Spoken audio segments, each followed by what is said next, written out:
Hello friends अस्सलामु आलाइकुम everyone नमस्कार आदाब। এই ক্লাসটা হচ্ছে ইংলিশ পেডাগজি পেপার 2 এর জন্য ক্লাস 1। এর আগে আমি একটা ম্যারাথন দিয়েছি, যেই ম্যারাথনের মধ্যে পেপার 2 এর 53টা কোয়েশ্চন ডিসকাস করেছি। ওই ম্যারাথনটা আপনারা প্রথমে দেখবেন, কারণ যে বেসিক কোয়েশ্চন আছে ওই বেসিক কোয়েশ্চনগুলি বা ফ্যাকচুয়াল কোয়েশ্চন যেগুলি আছে সেই ক্লাসের মধ্যে আমি ডিসকাস করেছি। আর এখন থেকে ক্লাস 1 ক্লাস 2 এইভাবে 7-8টি ক্লাস দেব। চ্যানেলের মধ্যে আপনারা প্লেলিস্টের মধ্যে পেয়ে যাবেন ইংলিশ পেডাগজির class, serial wise sequence wise আপনারা দেখে নেবেন। আমি প্রিভিয়াস ইয়ার কোয়েশনগুলি একটি সিকোয়েন্স অনুসারে ডিসকাস করছি, সো আপনারা প্লেলিস্ট থেকে দেখে নেবেন। বাকি পেপার 2 যে আমি পার্টিকুলারভাবে এখন থেকে কিছু ক্লাস দেব, সো আপনারা দেখবেন। প্রথমে আপনারা প্লেলিস্টের মধ্যে একটা থিওরি পাবেন, ইংলিশ প্লেলিস্টের মধ্যে থিওরির একটা ভিডিও পাবেন, ওই ভিডিওটা দেখে নেবেন সবার প্রথমে। তারপরে যে ক্লাস সিরিয়াল অনুযায়ী আছে সেই সিরিয়াল অনুযায়ী দেখবেন। হঠাৎ যে কোনো একটি ক্লাস দেখলে আপনি কোনো কিছু বুঝতে পারবেন না, কিন্তু এই ক্লাসটা হচ্ছে আবার পেপার 2 এর জন্য ক্লাস 1। বাকি যে কোয়েশন পেপার 1 বা পেপার 2 যে সিলেবাস একদম সেম, কোয়েশনও সেম।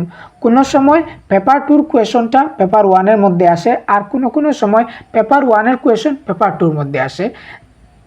সিটেটের মধ্যে প্রিভিয়াস ইয়ারগুলি অনেক রিপিট করে, বা যদি রিপিট করে না তাহলে ওই কোয়েশন অনুযায়ী নেক্সট ইয়ারের কোয়েশন থাকে। আমি 2024 পর্যন্ত পেপার ডিসকাস করার চেষ্টা করব, বাট আপনারা কমেন্টের মধ্যে কিছু ফিডব্যাক দিতে লাগবে যে ক্লাস কেমন হচ্ছে বা ভালো হচ্ছে, আরও দেওয়ার দরকার। যখন কোনো কিছু কমেন্টের মধ্যে মতামত করবেন তখন আমি ক্লাসগুলো কমপ্লিট করব। যদি আপনারা কোনো কিছু কমেন্টের মধ্যে বলেন না তাহলে আমি ক্লাস দেব না। সো আজকের যে ইংলিশ পেডাগজি পেপার 2 ক্লাস 1, এই ক্লাসের 1 এর প্রথম কোয়েশ্চন হচ্ছে, what are the 3 components of PPP model of teaching. PPP model of teaching এর মধ্যে এই পিপিপি এটার 3 কম্পোনেন্ট কি কি জিনিস থাকে?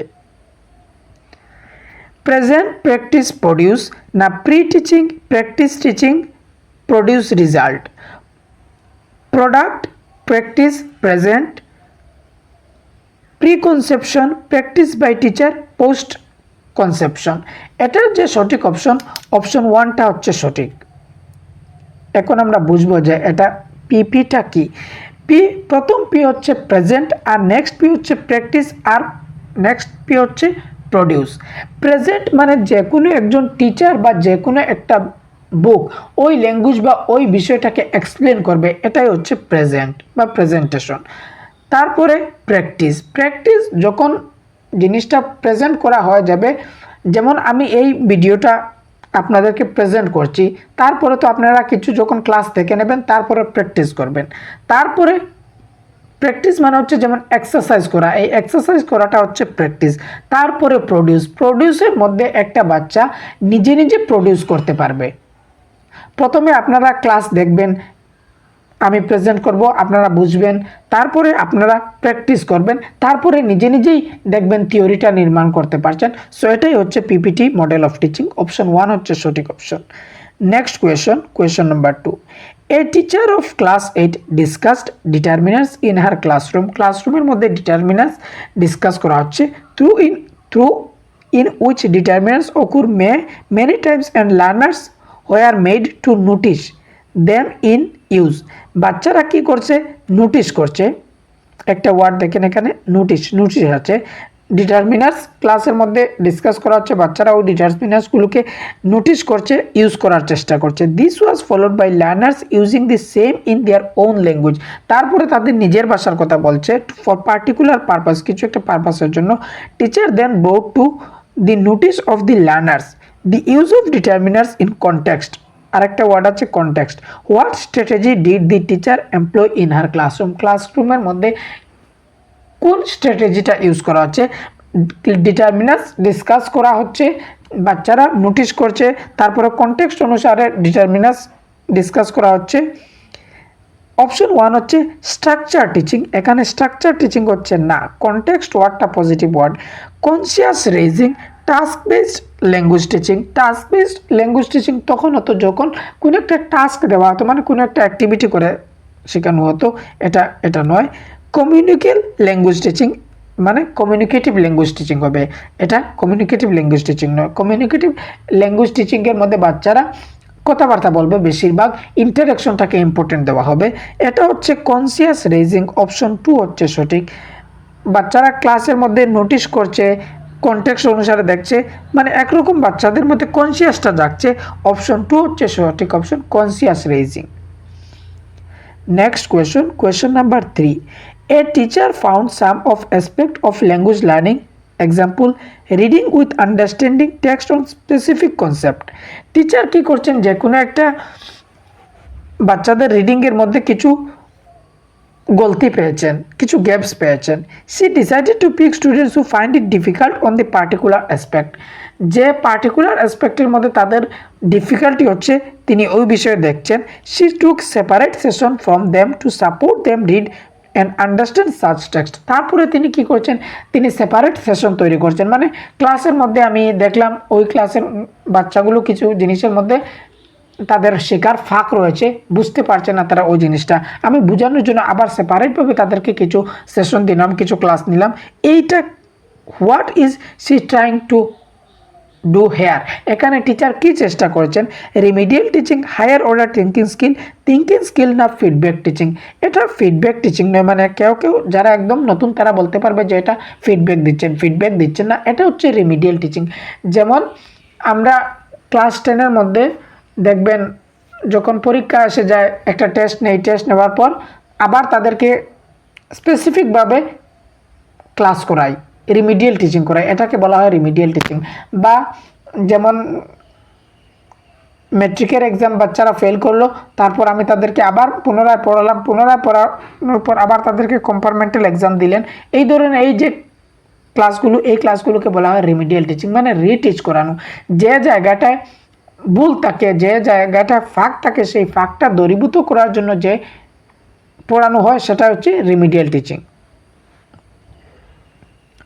Next question number 4. A teacher wanted her students to learn vocabulary effectively. বাচ্চারা vocabularyগুলো ভালোভাবে শিখতে পারে টিচার চেষ্টা করছেন বা টিচার চাচ্ছেন। vocabulary মানে হচ্ছে শব্দভাণ্ডার, যে শব্দভাণ্ডারের যে জ্ঞান এইগুলো। Which of the following ways should she adopt to teach vocabulary in classroom?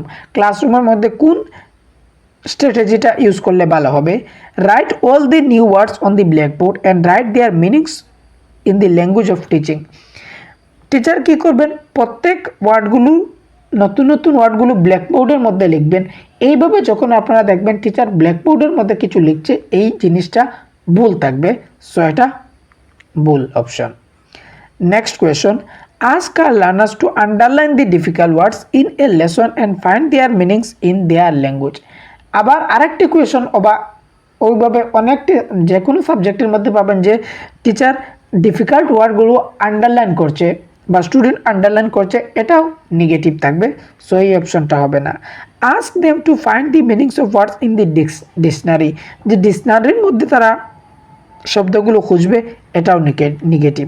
কখনো ডিকশনারিকে প্রেফার করা যেতে পারে, বাট সবসময় যে ডিকশনারিকে প্রেফার করবে এইভাবে হবে না। Ask them to group the words into meaningful categories and use them in real life purposes. অবশ্য যে ওয়ার্ডগুলো শিখবে তখন রিয়েল লাইফের মধ্যে যখন ইউজ করবে তখন তারা ভোকাবুলারিগুলো ভালোভাবে শিখতে পারবে। যদি জাস্ট শিখে নেয় কিন্তু ইউজ করে না, তখন ভালোভাবে শেখা হবে না। অপশন 4 হচ্ছে সঠিক option. Next question number 5. A reader gets the hints based on sound, symbol, correspondence, decode and comprehend the text. একটা টেক্সটের মধ্যে সাউন্ড আর সিম্বলটাকে বাচ্চা ডিকোড করছে, এটাকে কি বলা হয়? গ্রাফিক কিউজ। গ্রাফিক শুধু লেখার সাথে সম্পর্কিত থাকে। গ্রাফোফোনিক কিউজ, মেটালিঙ্গুইস্টিক কিউজ, সিনট্যাকটিক কিউজ। সিনট্যাকটিক কিউজটা স্ট্রাকচারের সাথে সম্পর্কিত থাকে, যে সাবজেক্ট বা অবজেক্ট গ্রামেটিক্যাল রিলেটেড থাকে সিনট্যাক্সটা, এটা হবে না। গ্রাফিক শুধু লেখার সাথে সম্পর্কিত থাকে। মেটালিঙ্গুইস্টিক কিউজ মানে যে আপনি ল্যাঙ্গুয়েজের প্রতি অ্যাওয়ার আছেন, যে কোনো একটা জিনিস আসলো। এই যে চিন্তার মধ্যে আপনি চিন্তা যেটা করবেন এটা হচ্ছে মেটা, আর ল্যাঙ্গুয়েজের বিষয়ে চিন্তা করছেন তখন সেটা হবে মেটা লিঙ্গুইস্টিক। সো এটা লিঙ্গুইস্টিকের নয়। আমাদের অপশন বেঁচে গেলে অপশন 2 গ্রাফো ফনিক কিউজ, অপশন 2টা হচ্ছে সঠিক অপশন। সাউন্ড অ্যান্ড সিম্বল, যেমন ক্যাট, এই যে ক্যাট, তারপরে ক্যাটের বানান সি এটিকেট, এটা হচ্ছে সঠিক অপশন। এই যে ক্যাট তার সিম্বল আর সাউন্ডের সাথে, সিম্বল বলতে কে বা এ, এটা সিম্বল, এই সাউন্ড আর সিম্বলের সাথে সম্পর্কিত হচ্ছে, এটা হচ্ছে গ্রাফোফোনিক কিউজ। যখন সাউন্ড দিয়ে কোনো কিছু কোয়েশনের মধ্যে পাবেন তখন ফোনোলজির দিকে যাবেন। স্মলেস্ট ইউনিট অফ সাউন্ড বলা হয় ফোনিমকে। Next question number 6. India's language in education policy is known as, Indiaর যে language in education পলিসিটা কি নামে পরিচিত? National language formula, 3 language formula, language in education, official language policy. ইন্ডিয়ার যে ল্যাঙ্গুয়েজ ইন এডুকেশন পলিসি, যে policy যেটা আছে এটা 3 ল্যাঙ্গুয়েজ ফর্মুলা নামে পরিচিত। অপশন 2টা হচ্ছে সঠিক অপশন। আচ্ছা, এই চ্যানেলের মধ্যে থেকে আপনারা সিডিপির কমপ্লিট প্রিপারেশন করতে পারবেন, ইংলিশ পেডাগজি কমপ্লিট প্রিপারেশন করতে পারবেন, বাংলা পেডাগজি কমপ্লিট প্রিপারেশন করতে পারবেন। বাকি ইংলিশ আর বাংলার যে প্যাসেজ আসে প্যাসেজটা নিজে নিজে প্র্যাকটিস করতে লাগে। প্যাসেজ নিজে নিজে অ্যাটলিস্ট 20টা প্যাসেজ আপনি প্র্যাকটিস করবেন। প্যাসেজ যখন প্র্যাকটিস করবেন দেখবেন অনেক ভুল হচ্ছে, এই ভুলগুলো আপনি খেয়াল করবেন না, যাতে যতটি ভুল হোক এটা প্রভাব পড়বে না। আপনি অ্যাটলিস্ট 20টা প্যাসেজ প্র্যাকটিস করবেন, রেগুলার ডেইলি প্র্যাকটিস করে যাবেন। যদি প্র্যাকটিস করেন না তাহলে প্যাসেজের জন্য পরীক্ষার মধ্যে ফেল করবেন। বেশিরভাগ স্টুডেন্টরা ফেল করে একমাত্র প্যাসেজের কারণে, কারণ বাকিগুলো কোনো রকম স্কোর করে নেয়, বাট প্যাসেজের মধ্যে স্কোর করতে পারে না। প্যাসেজের মধ্যে তারা স্কোর করতে পারে যারা প্যাসেজটা প্র্যাকটিস করে। যখন প্র্যাকটিস করবেন অটোমেটিক আপনার প্যাসেজটা ঠিক হয়ে যাবে। যদি ভুল দেখলে মাথা নষ্ট হয়ে যাবে, তারপরেও প্যাসেজ প্র্যাকটিস করতেই থাকবেন। Next question number 7. What is the following activity known in vocabulary learning? Vocabulary লার্নিংয়ের মধ্যে এই অ্যাক্টিভিটিটা কী নামে পরিচিত? Find words which can befriend the word befriend the word rain, example heavy rain. একটা ওয়ার্ডের সাথে মিলিয়ে যখন আমরা আরেকটা ওয়ার্ড বলি এটাকে কি বলা হয়? Collocation, phrase, word groups, word web, এটাকে আমরা বলি কলোকেশন। যেমন রেইনের সাথে সম্পর্কিত বললাম হেভি রেইন, বা ফ্রেন্ড, বেস্ট ওয়ার্ড, এই বেস্ট ওয়ার্ডের সাথে মিলিয়ে আরেকটি ওয়ার্ড বললাম ফ্রেন্ড, বেস্ট ফ্রেন্ড। এই ধরনের ওয়ার্ডগুলোকে আমরা কলোকেশন বলি। একটা ওয়ার্ডের সাথে আরেকটা ওয়ার্ড মিলিত করে যখন একটা নতুন ওয়ার্ড তৈরি করি এটাকেই বলা হয় collocation. Next question number 8. A teacher asked her learners to join sentence to make a short paragraph. সেন্টেন্সগুলো জয়েন করে একটা শর্ট প্যারাগ্রাফ তৈরি করবে। Inserting supplied connectors and coherence markers like but and however because although etc, মানে এই ওয়ার্ডগুলো দিয়ে connect করে একটা প্যারাগ্রাফ তৈরি করবে যাতে বাট ইউজ করা হয়, however ইউজ করা হয়। What is the approach writing known as? এই যে রাইটিংয়ের অ্যাপ্রোচ এটা কি নামে পরিচিত? Control composition. কন্ট্রোল মানে শুধু কন্ট্রোল থাকবে, কিন্তু এখানে শুধু কন্ট্রোল নয়, কন্ট্রোলের সাথে আরও যখন নিজে নিজে সেন্টেন্স তৈরি করবে তখন কন্ট্রোল থাকবে না। Control to free writing approach, অবশ্য অপশন 2টা হচ্ছে সঠিক অপশন। কিভাবে কন্ট্রোল? এখানে যে বাট এইগুলো দিয়ে আমাদের কন্ট্রোল, একটা কন্ট্রোল আছে, বাট ফ্রি রাইটিং অ্যাপ্রোচ মানে বাট দিয়ে আমি I like mango but I don't like chocolate, এইভাবে একটা কন্ট্রোল আছে, বাট ফ্রি আমি নিজে নিজে এক্সপ্রেস করতে পারছি, এর জন্য হচ্ছে অপশন 2 এটা সঠিক। শুধু ফ্রি রাইটিং নয়, এখানে কন্ট্রোল আছে, কমিউনিকেটিভ অ্যাপ্রোচ এটাও নয়, অপশন 2টা হচ্ছে সঠিক option. Next question number 9. An assessment done at the end of 6 months of one term is, যে একটা অ্যাসেসমেন্ট, এই অ্যাসেসমেন্টটা 6 মান্থের মধ্যে হয়, এই অ্যাসেসমেন্টটা কি নামে পরিচিত? আমি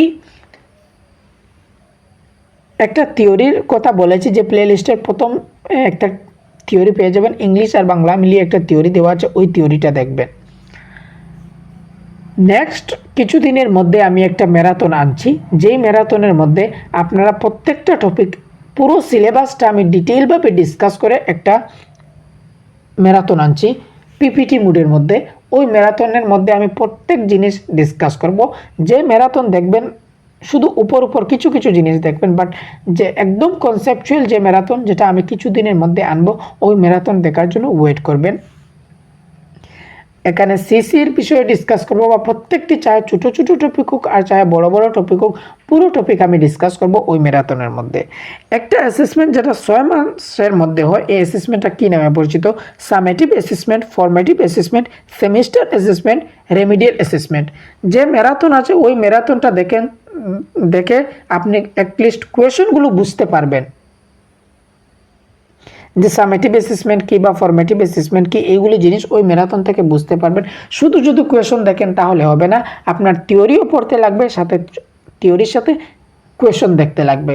শুধু কোয়েশন দেখলে হবে না আর শুধু থিওরি দেখলে হবে না, ডিওটির মধ্যে ব্যালেন্স থাকতে লাগবে। 6 মান্থের মধ্যে যে অ্যাসেসমেন্ট, যেমন হাফ ইয়ারলি এক্সাম, এই হাফ ইয়ারলি এক্সামটা সামেটিভ অ্যাসেসমেন্ট নামে পরিচিত। ফরমেটিভ অ্যাসেসমেন্ট ওই জিনিসটা যেগুলো ফিডব্যাক দেওয়ার জন্য নেওয়া হয়, যেমন FA1 FA2, এইগুলিকে বলা হয় ফরমেটিভ অ্যাসেসমেন্ট। ফরমেটিভ অ্যাসেসমেন্টকে আরেকটা জিনিসও জানা যায়, অ্যাসেসমেন্ট ফর লার্নিংও বলা হয়। ফরমেটিভ অ্যাসেসমেন্টকে অ্যাসেসমেন্ট ফর লার্নিং, আর সামেটিভ অ্যাসেসমেন্টকে বলা হয় assessment of learning. Next question number 10. A teacher asked her learners of class 8 to read a novel by an Indian author and asked them to write an essay giving their views on the novel. What is this known as a reading activity? যখন আমরা কোনো একটা novel পড়ি বা যখন magazine পড়ি, তখন আমরা আনন্দের জন্য পড়ি। যখন আমরা আনন্দের জন্য কোনো জিনিস পড়বো বা অ্যাপ্রিসিয়েশনের জন্য কোনো জিনিস পড়বো, এনজয়মেন্টের জন্য কোনো জিনিস পড়বো বা কোনো ফান এর জন্য পড়বো, তখন আমরা এক্সটেন্সিভ রিডিং করি এটা। সো অপশন 2 হচ্ছে সঠিক অপশন, এক্সটেন্সিভ রিডিং। এটা ইন্টেন্সিভ রিডিং হচ্ছে যখন আমরা ডিটেইল রিডিং পড়বো, যখন আমরা কোনো পাঠকে অনেক মনোযোগ সহকারে, অনেক ধ্যান দিয়ে, অনেক খুঁটিয়ে খুঁটিয়ে নিখুঁতভাবে পড়বো ডিটেইল সহকারে, সেটা হবে intensive reading. Reading for information এটা কিছু নয়। স্ক্যানিং যখন আমরা কোনো একটা জিনিস পড়বো, পার্টিকুলার পিস অফ ইনফরমেশন, যে কোনো একটা ইনফরমেশন আছে ওই ইনফরমেশনটা আমরা খুঁজছি, এই পড়াটা হবে স্ক্যানিং। যেমন যে আমরা প্যাসেজ সলভ করি, একটা কোয়েশনের আনসারটা খুঁজিয়ে বার করি, এটাই হচ্ছে স্ক্যানিং। সো এটাও না, আমাদের এটা সঠিক অপশন হচ্ছে extensive reading. Next question number 11. A teacher selected a text from a newspaper and dropped every fifth word and asked her learners to supply the missing word. What is this text known as? একটা teacher newspaper থেকে কিছু cutting নিয়েছেন, newspaper থেকে এই কাটিংগুলো নিয়ে তিনি কি করছেন, মানে মনে করেন একটা পাঠ আছে, একটা পাঠটা টিচার কি করছেন, লিখে যেমন এজ লিখে যে পঞ্চম ওয়ার্ড এটা ছেড়ে দিয়েছেন, তারপরে আবার আরো কিছু লাইন লিখছেন, তারপরে আবার ড্যাশ দিয়ে দিয়েছেন। এই যে ড্যাশ দেওয়া, যে ওয়ার্ডগুলো ছেড়ে দেওয়া, যে মিসিং পার্টগুলো ফিল করা, এই ফিলটাকে বলা হয় ক্লোজ টেস্ট। অপশন 1 হচ্ছে সঠিক অপশন। এই যে ফিল ইন দি ব্ল্যাঙ্কস টাইপের যে কোয়েশনগুলো থাকে, এটাকে বলা হয় ক্লোজ টেস্ট। যেমন একটা প্যারাগ্রাফ দিলেন, প্যারাগ্রাফের এক এক লাইন পরে এক একটা ওয়ার্ড ছেড়ে দিলেন যে তোমরা ওয়ার্ডগুলো ফিল করো, এই ধরনের এটাকে বলা হয় ক্লোজ টেস্ট। সো অপশন 1 হচ্ছে সঠিক অপশন। এই ক্লোজ টেস্ট থেকে তাদের যে এই রিডিংটা চেক করা হয় বা রিডিংটা ইমপ্রুভ হয়। Next question number 12. মাল্টিলিঙ্গুয়ালিজম as a strategy. মাল্টিলিঙ্গুয়ালিজম as a strategy বলতে কি বোঝানো হয়? এই কোয়েশনটা আমরা ম্যারাথনের মধ্যে ডিসকাস করেছি, বা ম্যারাথনটা অনেক ইম্পর্টেন্ট, যেটা পেপার 2 একটা ম্যারাথন দিয়েছি, এখানে আপনার বেসিক জিনিসটা ক্লিয়ার হবে। মাল্টিলিঙ্গুয়ালিজম এজ এ স্ট্র্যাটেজি, মাল্টিলিঙ্গুয়ালিজমকে বলা হয় এজ এ স্ট্র্যাটেজি বা অ্যাসেট বা এটাকে বলা হয় রিসোর্স।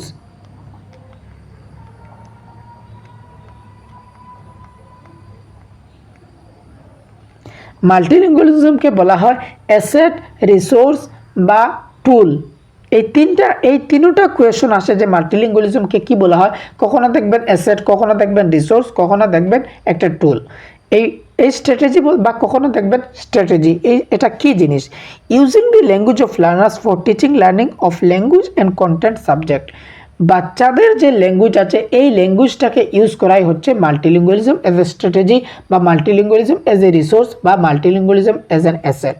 মাল্টিলিঙ্গুয়ালিজম বলতে বহু ভাষা, মানে একটা ক্লাসের মধ্যে অনেক বাচ্চা আছে, এই বাচ্চাগুলো এক একজনের বাচ্চা আলাদা আলাদা হতে পারে। কিছু বাচ্চার ভাষা বাংলা হতে পারে, কিছু বাচ্চার ভাষা মণিপুরি হতে পারে, কিছু বাচ্চার ভাষা আসামিজ হতে পারে। এই যে অনেকটা ভাষা ক্লাসের মধ্যে আছে, এই ক্লাসটাকে বলা হয় মাল্টিলিঙ্গুয়ালিজম ক্লাসরুম বা মাল্টিলিঙ্গুয়াল ক্লাসরুম। মাল্টিলিঙ্গুয়ালিজম মানে অনেকটা ভাষা বা বহু ভাষা। সো এই যে বাচ্চার যে ভাষা আছে, এই বাচ্চার ভাষাটা আপনি ইউজ করছেন পড়ানোর সময়, কোনো একটা সাবজেক্ট পড়ার সময়, এটাই হচ্ছে মাল্টিলিঙ্গুয়ালিজম এজ এ স্ট্র্যাটেজি। অপশন 1 হচ্ছে সঠিক, বাকিগুলো আর পড়ার দরকার নেই, এটাই সঠিক। Next question number 13, denotative meaning of word. একটা ওয়ার্ডের ডিনোটেটিভ বলতে কি বোঝায়? Factual meaning or basic meaning, much more than what a word actually means, figurative meaning, grammatical meaning. Denotative meaning of word বলতে এটাই বোঝায় যে যে কোনো একটা ফ্যাকচুয়াল মিনিং থাকবে বা বেসিক মিনিং যেটা থাকবে, একটা ওয়ার্ডের বেসিক মিনিং বা ফ্যাকচুয়াল মিনিং যেটা থাকবে, এটাই হচ্ছে ডিনোটেটিভ মিনিং। এটা একদম ফ্যাকচুয়াল কোয়েশন, অপশন 1টা হচ্ছে সঠিক option. Next question number 14, we acquire language by understanding input that is little beyond our current level of acquired competence. What is this pedagogical concept as known as? আচ্ছা, এই কোয়েশনটা সবার প্রথম এটা question কে দিয়েছে এটাও আসতে পারবে, যে কারেন্ট লেভেলের উপর যেটা কে এই কথাটা বলেছেন, ইনপুট হাইপোথিসিস। এটা স্টিফেন ক্রেশন বলেছেন, বা স্টিফেন ক্রেশন একটা থিওরি দিয়েছেন। থিওরির মধ্যে 5টা হাইপোথিসিস আছে: natural order hypothesis, input hypothesis, তারপরে এফেক্টিভ হাইপোথিসিস, এইভাবে 5টা হাইপোথিসিস দিয়েছেন। এই 5টা হাইপোথিসিস আমি যে ম্যারাথন আনবো, ম্যারাথনের মধ্যে ডিটেলভাবে ডিসকাস করব, বা এর আগে যে ক্লাসগুলো, এই ক্লাসগুলির মধ্যে কিছু ডিসকাস করেছি, বা যে ম্যারাথন আগের আছে থিওরির ম্যারাথন, ওই ম্যারাথনের মধ্যে আমি কিছু ডিসকাস করেছি। সো লিটল বিয়ন্ড, যে একটা বাচ্চার বর্তমানে যে লেভেল আছে, এই লেভেল থেকে আপনি একটু হায়ার লেভেলের ল্যাঙ্গুয়েজ দেবেন, এটাকে বলা হয় ইনপুট হাইপোথিসিস। অপশন 3টা হচ্ছে সঠিক অপশন। I+1 এটাকে বলা হয়। এই যে ইনপুট হাইপোথিসিস বলতে ওই জিনিসটাকে বোঝায় ভাষা শেখার জন্য শিক্ষার্থীর এমন ইনপুট দরকার যা তাদের বর্তমান স্তরের চেয়ে সামান্য বেশি জটিল। যেমন I+1, অর্থাৎ নতুন জিনিস বুঝতে পারার মতো সহজ হওয়া উচিত, তবে কিছুটা চ্যালেঞ্জিং হওয়া দরকার। এটাই হচ্ছে ইনপুট হাইপোথিসিস। বা এটাকে ওইভাবে কোয়েশন দেয় যে কম্প্রিহেন্সিবল ইনপুটটা কি? শিক্ষার্থীদের নিজেদের ভাষা স্তর থেকে সামান্য উচ্চ স্তরের ভাষার সঙ্গে তাদের পরিচয় ঘটানো, এটাকেই বলা হয় ইনপুট হাইপোথিসিস বা comprehensible input. Next question number 15. What is the status given to English by the Indian Constitution? Indian Constitution এর মধ্যে ইংলিশটাকে কি স্ট্যাটাস দেওয়া আছে? Official language, associate official language, national language, link language. বাকিগুলো কিছু নয়, এই দুইটির সাথে আমাদের কথাবার্তা। অফিসিয়াল ল্যাঙ্গুয়েজ হচ্ছে হিন্দি। আর্টিকেল 343(1) এর মধ্যে অফিসিয়াল ল্যাঙ্গুয়েজ একটা অ্যাক্ট আছে, ওই অ্যাক্টের মধ্যে আর্টিকেল 343(1) এর মধ্যে হিন্দি হচ্ছে অফিসিয়াল ল্যাঙ্গুয়েজ, আর আর্টিকেল 343(2) এর মধ্যে হচ্ছে English associate official language. Option 2 হচ্ছে সঠিক অপশন।